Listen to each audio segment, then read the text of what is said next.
చెబుదాం. మనుష్య కుమారుడు పాపిష్టులైన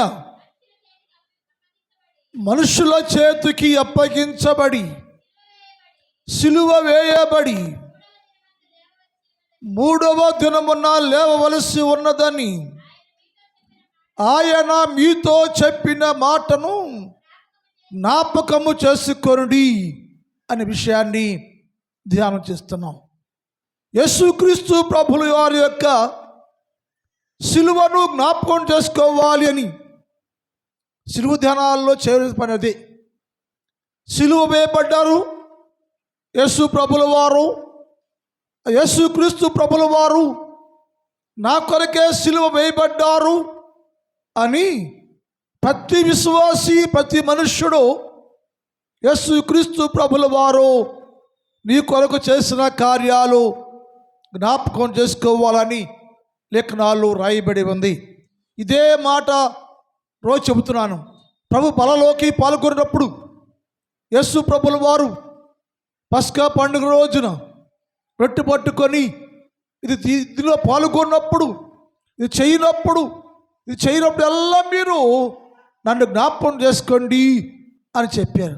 అంటే ఆ రోజు ఏదో పాత్రలోకి వస్తున్నాం కాబట్టి జ్ఞాపకం చేసుకోవడం కాదు, కానీ ప్రతిరోజు యేసుక్రీస్తు ప్రభుల వారు నీకేమై ఉన్నారు, ఏం చేశారు అనే విషయాలు జ్ఞాపకం చేసుకోవాల్సిందిగా ఈ సిలువ ధ్యానములు తెలియచేయబడుతుంది. మరి రాత్రికాలం మనం కొంత భాగం ధ్యానం చేస్తాం. యేసుక్రీస్తు ప్రభుల వారిని ఏ జ్ఞాపకం చేసుకోలేదో సిలువలు అంటే ఆయన మానవాళి కొరకు విడుదల ప్రకటన చేశారు, విడుదల చూపించారు, విడుదల చేశారు. ఆ సంగతి ఈ లోకంలో ఏ మనుష్యుడు ఒక మనిషికి విడుదల కలుగు చేయలేదు. ఏ మనుష్యుడు, మఠాధిపతులు, పీఠాధిపతులు, దేవుళ్ళు అనబడేవారు ఎన్నో కోట్ల మంది ఉన్నారు, కానీ ఎవ్వరు కూడా ఒక మనిషిని పాప బంధకాల్లో నుంచి విడుదల కలుగ చేసిన వారు ఎవ్వరు కూడా లేరు అన్న విషయాన్ని అది ధ్యానం చేసేవాను. అంటే మనుషులందరూ పాపంలో బంధించబడి ఉన్నారు, మానవులందరూ పాప బంధకాల్లో ఉన్నారు. ఇది గ్రహించాలి మనం. ఎవరికి వారు వ్యక్తిగతంగా నేను బంధకులు ఉన్నాను, బంధించబడి ఉన్నాను, పాప బంధించేస్తుంది, పాప నియమంలోనే ఉన్నాను నేను, పాప నియమం కింద ఉన్నాను నేను, ఇట్టి పాప నియమంలో నుంచి నన్ను ఎవడు విడిపిస్తాడయ్యో అని భక్తుడు పౌలు మాట్లాడారు. నేను పాప బంధకాల్లో ఉన్నాను, పాప నియమంలో ఉన్నాను, ఈ లోకంలో నేను పాపిగా, పాపములో, పాప బంధకాల్లో, పాప నియమములో నేను జీవిస్తుంటే, అది నాకు హింసగా ఉంటే, దానివల్ల నాకు శిక్ష, మరణము ప్రాప్తిస్తూ ఉంటే, అట్టి మరణమునకు, అట్టి మరణానికి లోనకు ఈ శరీరంలో నుంచి నన్ను ఎవరు విడిపిస్తాడయ్యో అంటూ ఉండగా దేవుని వాగ్దానం అంటే, నేనయ్యా, నేను పాప నియమములో నివసించే నిన్ను విడుదల చేయటానికి ఆత్మ నియమముగా నేను వచ్చాను. ఆత్మ నియమము అనబడి యేసుక్రీస్తు ప్రభుల వారు సిలువ రాను మీద నీ పాపాన్ని మోసి నీకు విడుదల కలుగు చేసి, ఎక్కడ బంధించబడ్డావో బంధించబడిన నిన్ను బంధకాల్లో నుంచి విడిపించాలయ్యో, విడిపిస్తాను నేను అని చెప్పాడు. అందుకే యేసయ్య మాటల్లో ఒక మాట 1వ యోహాను రాసిన పత్రిక 3వ అధ్యాయం 5 చదువుదాం. 1వ యోహాను 3:5. పాపములను ఎవరైతే పాప నియమములో ఉన్నారో, ఎవరు పాప బంధకాల్లో ఉన్నారో, పాపం లీపించబడి పాప నియమముల కింద ఉన్నారో, వారందరినీ బంధకాల్లో విడిపించి వారి మీద, వారి లోపల ఉన్న ప్రతి పాపమును తీసివేసి వారికి విడుదల కలుగు చేయటానికి ఆయన వచ్చాడు అయ్యా అని చెప్పాడు. చదువు వాక్యాన్ని. పాపములను తీసివేయటానికి ఆయన ప్రత్యక్షమాయను. నీ పాపములను తీసివేసి పాప నియమములో నుంచి విడుదల చేసి పాప నియమములో నుంచి నేను విడిపించి స్వేచ్ఛాపరులుగా, స్వతంత్రులుగా చేయటానికి ఆయన ప్రత్యక్షమాయను ఆయనలో పాపమేమీ లేదు. ఎవరైనా నువ్వు పాప నియమములో ఉంటే నీతి నియమముగా ఆత్మ నియమముగా లోకంలోనికి దిగువచ్చిన పరిపూర్ణ పరిశుద్ధుడు ఆయన పేరే యేసుక్రీస్తు ప్రభుల వారు. ఎందుకు వచ్చావయ్యా నువ్వయ్యా? ఎందుకు వచ్చావయ్యంటే ఎవరైతే పాప నియమములో బందీగా ఉండి పాప నియమములో నుంచి బయటకు రాలేక ఉన్నారో అట్టి వారందరినీ వారి పాపాన్ని తీసివేసి పాప నియమములో విడుదల చేసి నీకు స్వేచ్ఛ స్వాతంత్ర్యాన్ని ఇచ్చి ప్రత్యేక జనముగా చేయటానికి అనగా దేవుని రాజ్యములో వారసులుగా చేయాలని ఆయన వచ్చినట్లుగా ఆ వాక్యంలో ఉంది. అందుకని ఏం చేయాలంటే ఆయన సిలువను ఆయన చేసిన విడుదల కార్యాన్ని మనము జ్ఞాపకం చేసుకో. యేసయ్య నేను పాప నియమములో ఉంటే పాప నియమంలో నన్ను విడిపించటానికి ఆయన లోకములోకి దిగివచ్చాడు, ప్రత్యక్షమయ్యాడు. ప్రత్యక్షమయ్యి నా పాప నియమాన్ని తీసివేయాలనుకున్నాడు అయ్యా. అయితే అపవాది మాట్లాడిన మాట చాలా సమయాల్లో ఆ మాట వింటాం మనం. అపవాది ఏమంది?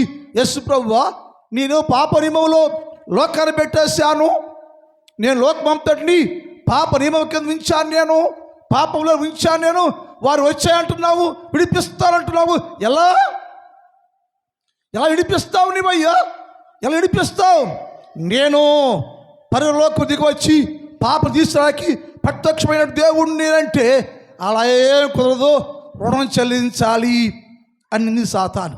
యేసయ్య అన్నాడు, ఇదిగో నా రక్తాన్ని వెలగా మారుస్తున్నా, రక్తాన్ని వెలగా మారుస్తున్నా నేను రుణపత్రాన్ని మేకలతో కొట్టేస్తాను.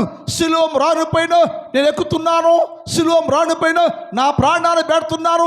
అక్కడ కాల్చే రక్తం పట్టు ఎవడు బంధించావో వాడి కోసం నేను కారుస్తున్నా. కార్చి రుణము చెల్లించి రుణపత్రాన్ని తీసివేసి రద్దుపరిచి నా ప్రజలందరూ నేను విడిపించుకుంటాను అని చెప్పాడు. ఎందుకయ్యా విడిపించి ఏం చేస్తావయ్యా నువ్వు?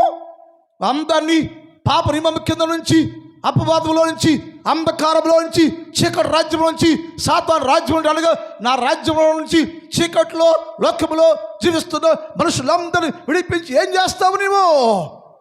ఏం చేసుకుంటావయ్యా యేసయ్య దేవుడు అంటే?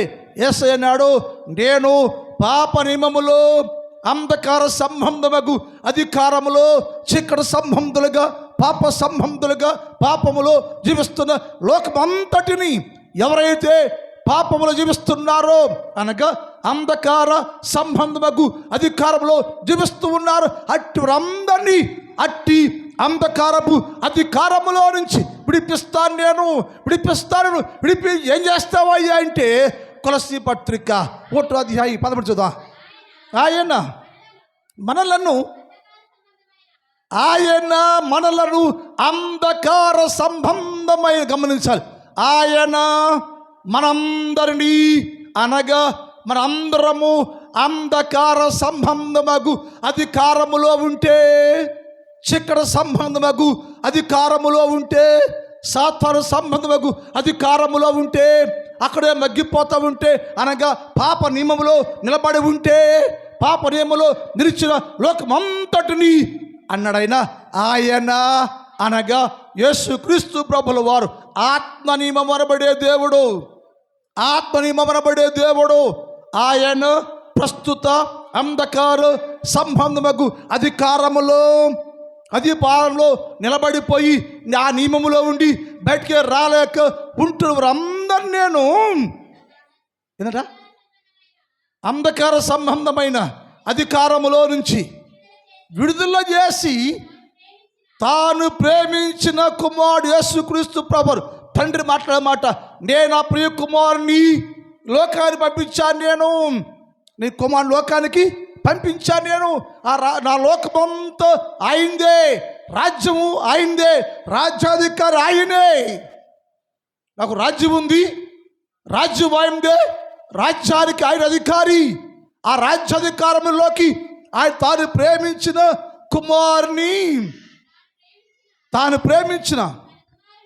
కుమారుని యొక్క రాజ్యంలో నివసించే వారు చేస్తానని విడిపించి ఏం చేస్తావయ్యా?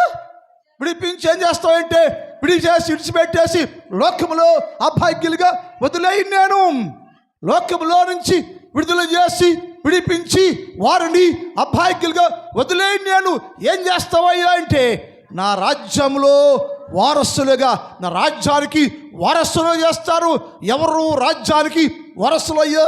ఈ రాజ్యానికి ఎవరు హక్కు కలిగి ఉన్నారు? రాజ్యానికి వారసులు ఎవరయ్యా అంటే కుమారుడికే రాజ్య వారసం వచ్చి, అంటే ఈ పాపంలో ఉన్న సాతాను కుమారులుగా ఉండి మగ్గిపోతున్న అందరినీ విడుదల చేసి నా కుమారులుగా చేస్తాను, నా కుమారులుగా మార్చేస్తాను. నేను నా రాజ్యానికి వారసులు మీరే. ఎవరు విడిపిస్తున్నానో వారు వదిలేకోకుండా విడిపించిన ప్రతి బిడ్డను తాను ప్రేమించిన రాజ్య వారసులుగా చేస్తాను నేను. ఎక్కడి రాజ్యం నీకయ్యా? ఎక్కడి రాజ్యం అంటే మాట బైబిల్లో చూద్దాం. ప్రకటన గ్రంథం 12:10 మాట చూద్దాం. ప్రకటన 12:10. మరియు గొప్ప స్వరము పరలోకమందు ఇలాగూ చెప్పుట వింటిని, రాత్రింబవళ్ళు మన దేవుని ఎదుట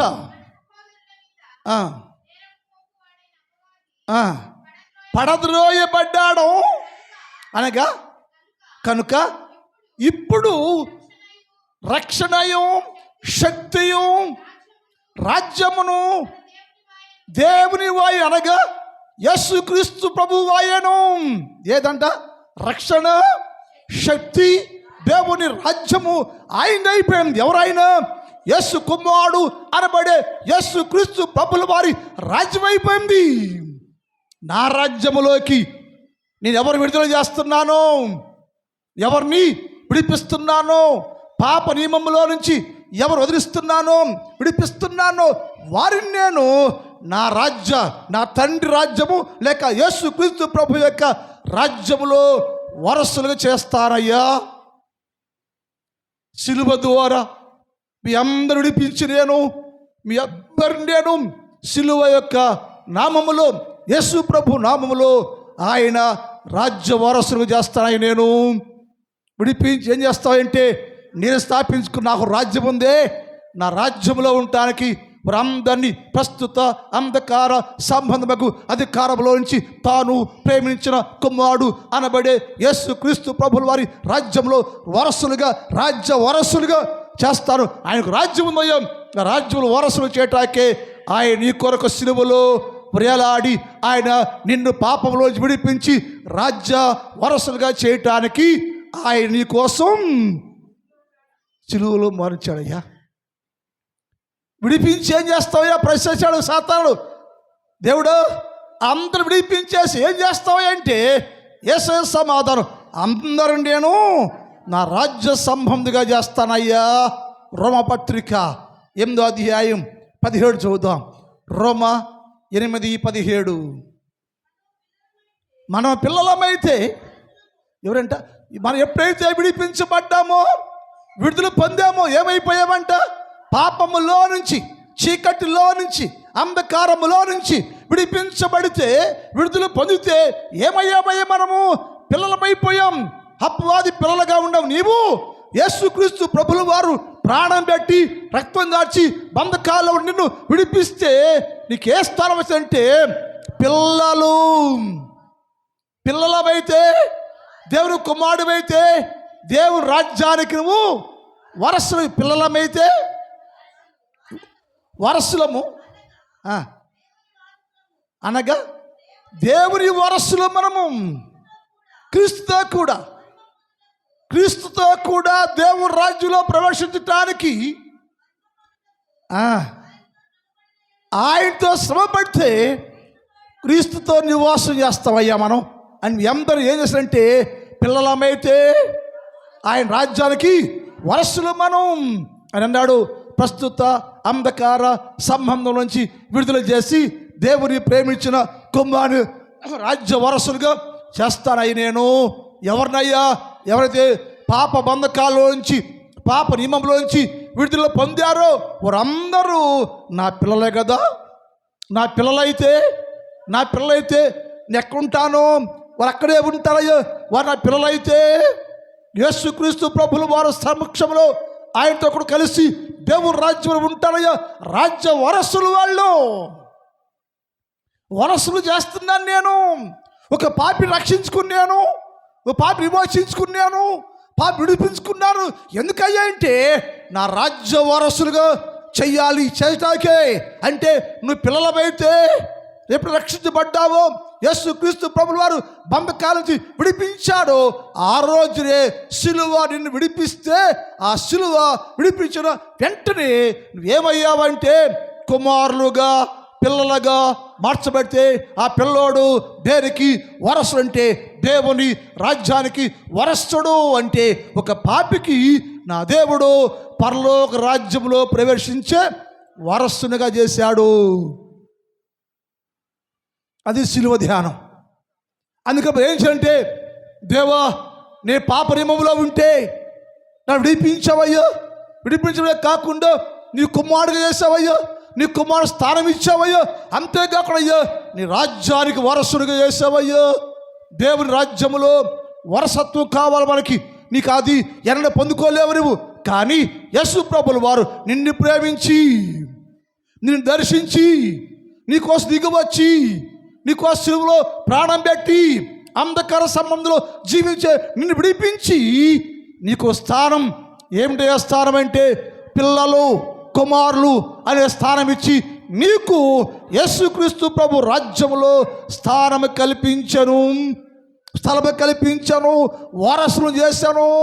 అందుకని సిలువ ధనాల్లో కొంచెం మనం ఏంటంటే యేసయ్యా ప్రతిరోజు సిలువని జ్ఞాపకం చేసుకుంటూ ఆయన నీకు చేసిన గొప్ప విడుదలను జ్ఞాపకము చేసుకుని, ప్రభువా నువ్వు విడుదల చేసావు కాబట్టి, నీవు నన్ను విడుదల చేసిన కారణం చదయ్యా నీ రాజ్యానికి నేను వారసుడయ్యానయ్యా అని చెప్పి ప్రతి క్షణము నీవు యేసుక్రీస్తు ప్రభుల వారు చేసిన గొప్ప కార్యాన్ని బట్టి, గొప్ప విడుదలను బట్టి ఆ ప్రభునే జ్ఞాపకం చేసుకుంటూ, దేవా నీ వల్లనేనయ్యా నేను విడుదల పొందానయ్యా, నీ వల్లనేనయ్యా నాకయ్యా రాజ్యంలో ప్రవేశించే స్థానము, కుమారుని స్థానము, రాజ్యానికి వారసుడయ్యే స్థానం ఇచ్చా ప్రభు అని ఆ ప్రతిరోజు యేసుక్రీస్తు ప్రభుల వారిని ఘనపరుస్తూ జ్ఞాపకం చేసుకుంటూ ఉంటే సిలువ ధ్యానం.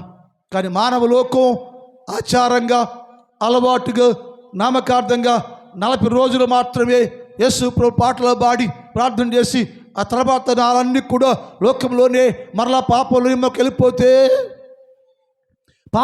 వెళ్ళిపోతే ఏం చేస్తున్నావంటే యేసుక్రీస్తు ప్రభుని వారిని మరలా నువ్వు తల్లకిందులుగా సిలువేస్తున్నావు. అంటే ఒక్కసారి విడిపించబడ్డావంటే, విడుదల పొందావంటే దేవుని రాజ్యాన్ని వారసుండేను అని గ్రహించి అందుకోసమే పాటుపడాలి, ఆయన కోసం శ్రమ పడాలి, ఆయన కొరికే శ్రమ వేదన కలిగిన వారిగా ఉండాలి. మనం ఆ మాట చదువు మరలా, ఆ వాక్యం చదువు మరలా.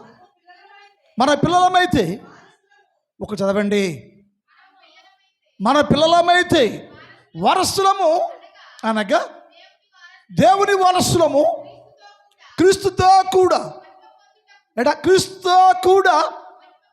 మహిమ పొందుటకు ఆయనతో మనం కూడా ఏం చేయాలి, ఎప్పుడు క్రీస్తులోకి వచ్చేసామో, వారసులు అయిపోయామో, వారసులుగా మార్చబడినాక నీకు శ్రమ కలుగుద్దట. క్రీస్తు మహిమలు పొందాలంటే, దేవుని రాజ్య వారసులు కావాలంటే ఆయనతో కూడా నీవు శ్రమ పొందిన వాడుగా ఉంటే ఆయన రాజ్య వారసులు నీవు. అందుకని యేసుక్రీస్తు ప్రభు ఏం చేశాడంటే నీకు విడుదల చేసి విడిపించి వెంటనే దేవుని రాజ్యాన్ని వారసులుగా చేసినట్లుగా లేఖనాల్లో ఉంది. బైబిల్ మాట గలతీ పత్రిక 4:7 చదువుదాం. గలతీ 4:7 అమ్మా. కాబట్టి నీవిక దోషుడువు కాదు. దాసుడు అంటే ఇక పాకు నువ్వు బందివి కాదు. ఇక కాబట్టి నీవు దోషుడవు కావు, కుమారుడివైతే దేవుని ద్వారా, కుమారుడైతే యేసుక్రీస్తు ప్రభు ద్వారా నీకేమొచ్చింది? వారసత్వం వచ్చింది. కుమారుడైతే ఎప్పుడైతే విడిపించబడ్డావో పాప నియమంలోంచి యేసుక్రీస్తు ప్రభుల వారు నేను విడిపించాడో, విడిపించిన వెంటనే పిల్లలమైతే, కుమారుడైతే నీకేమొచ్చిందంట? వారసత్వం, దేవుని రాజ్యములో ప్రవేశించే హక్కు కల్పించాడు యేసయ్య సిలువ ద్వారా. సిలువ వేయబడ్డామంటే సిలువ కాదు, చెక్క కర్ర కాదు, ఇది సిలువ వేయబడ్డామంటే ఆయన నీకేం చేశాయంటే నీ కోసము నిన్ను ప్రేమించి రాజ్య వారసుడుగా అనగా దేవుని రాజ్యంలో ప్రవేశించే వారసుడిగా ఆయన నీకు గొప్ప అవకాశం ఇచ్చాడు. అక్కడే ఉండుంటే పాప నియమంలోనే ఉండుంటే, పాపంలోనే ఉంటే యోగ్యత లేదు. అక్కడే ఉంటే దేవుని రాజ్య సంబంధిగా ఉండే అవకాశమే నీకు లేదు.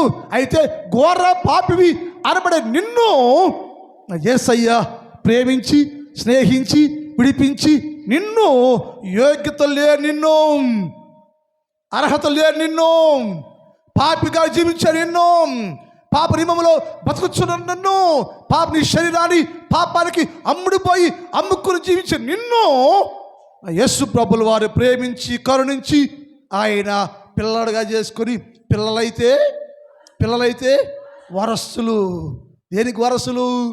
దేవుని రాజ్యానికి వారసుడుగా యేసుక్రీస్తు ప్రభు సిలువ చేసిందండి. అందుకని మన సిలువ ధ్యానాల్లో కాకపోయినా ప్రతిరోజు నీవు సిలువను జ్ఞాపకము చేసుకోవాలి. ఎందుకయ్యా జ్ఞాపకం చేసుకోవాలంటే అని చెప్పాడు, నేను విడిపించాను కదా, వారసుని చేశాను కదా. అది ఎలాగా అంటే సిలువ వలనే జరిగిన కార్యం ఇది. అందుకని నువ్వేం చేయాలంటే ప్రతిరోజు యేసుక్రీస్తు ప్రభు యొక్క సిలువను జ్ఞాపకం చేసుకోవాలి. ఈ స్థితి నాకు ఎవరిచ్చారయ్యా? ఎప్పుడు ఆలోచించారా మనం?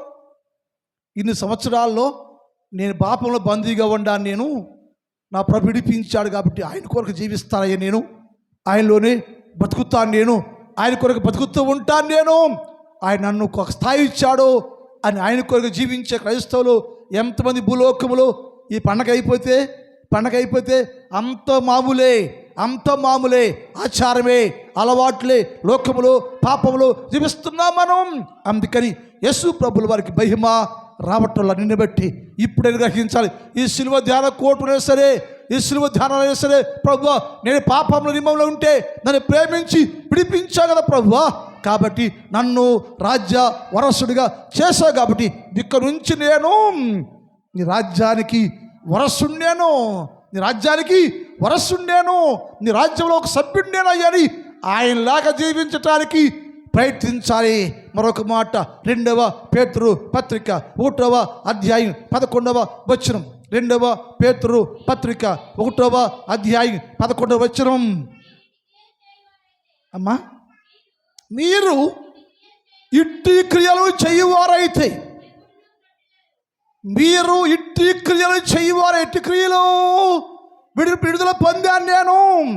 సిలువ నన్ను విడుదల చేసింది, సిలువ నన్ను మనిషిగా మార్చింది, సిలువ నన్ను దేవుని రాజ్య వారసుడిగా చేసింది, సిలువే నాకు శరణ్యం అని సిలువనే ధ్యానిస్తూ ఉంటే, ఇట్టి పనులు చేస్తూ ఉంటే, సిలువ ధ్యానాల్లో కాదు జీవితాంతం యేసుక్రీస్తు ప్రభు వారసులుగా జీవిస్తూ ఉంటే ఎన్నటికీ తొట్టిల్లే అవకాశమే లేదు.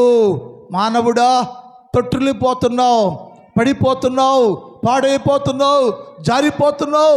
మళ్ళీ సంవత్సరం రాగానే సమాధానాల్లో ప్రార్థన చేసుకున్నావు, అయ్యా పాపి అయ్యా అంటావు. ఒకసారి వెలిగించబడ్డావంటే పాపి కాదు, నువ్వు పాపి అనే పదం నోట్లో రాకూడదు ఇక. ఎందుకంటే విడిపించబడ్డావు, వారసుడు చేయబడ్డావు నువ్వు. యేసు అన్నాడు, ఇట్టి పనులు చెయ్యవారైతే ఎన్నడూ తొట్టిల్లరు. అలాగున